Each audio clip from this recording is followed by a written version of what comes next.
Hi friends, இன்றைக்கி அரிசியும் பருப்பும் சாப்பாட்டுக்கான உருளைக்கிழங்கும் கத்திரிக்காயும் வச்ச பொரியல் தான் பார்க்க போகிறோம்.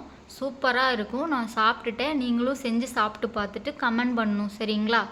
மறக்காமல் வீடியோவை பார்த்துட்டு லைக் பண்ணுங்கள், ஷேர் பண்ணுங்கள், சப்ஸ்கிரைப் பண்ணுங்கள், ஓகேங்களா? வாங்க வீடியோக்குள்ளே போகலாம். கத்திரிக்காய் 2 மீடியம் சைஸில், உருளைக்கிழங்கு 2 மீடியம் சைஸில் கட் பண்ணி கழுவி வச்சுருக்கேன். கடுகு 4 பல் பூண்டு இடித்து வச்சுருக்கேன். கொஞ்சம் மசாலா, உப்பு.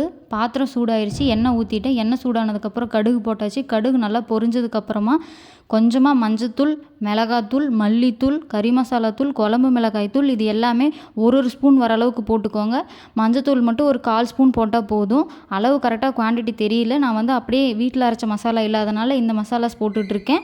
நம்ம தண்ணி ஊற்றாமல் இதில் செய்ய போகிறோம். எண்ணெயில் தான் காய் வேக போகுது. அதனால் வேணுங்கிற அளவுக்கு காரத்துக்கு ஏற்ப எல்லாத்தையும் போட்டு தேவையான அளவுக்கு உப்பு இப்போவே சேர்த்துட்டு நல்லா கலந்து விடுங்க. அடி பிடிக்காமல் பார்த்துக்கோங்க. நல்லா கலந்து விட்டதுக்கப்புறமா 4-5 பல் பூண்டு இடித்து வச்சுருக்கோம் பார்த்தீங்களா, அதையும் இதே டைமில் சேர்த்துட்டு நல்லா கலந்து விடுங்க. கலந்ததுக்கப்புறமா கட் பண்ணி வச்சுருக்கிற காயை இதோட சேர்த்து நல்லா கிளறி விடுங்க. கிளறி விட்டுக்கிட்டே இருங்க. இந்த சூட்டில் தான், இந்த எண்ணெயில் தான் காய் வேக போகுது.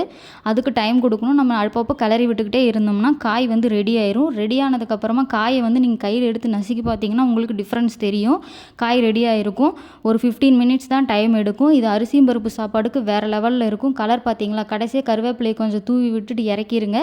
காய் ரெடி ஆகிடுச்சு. உப்பு காரம் எல்லாமே கரெக்டாக இருக்குது. நீங்களும் செக் பண்ணி பாருங்கள்.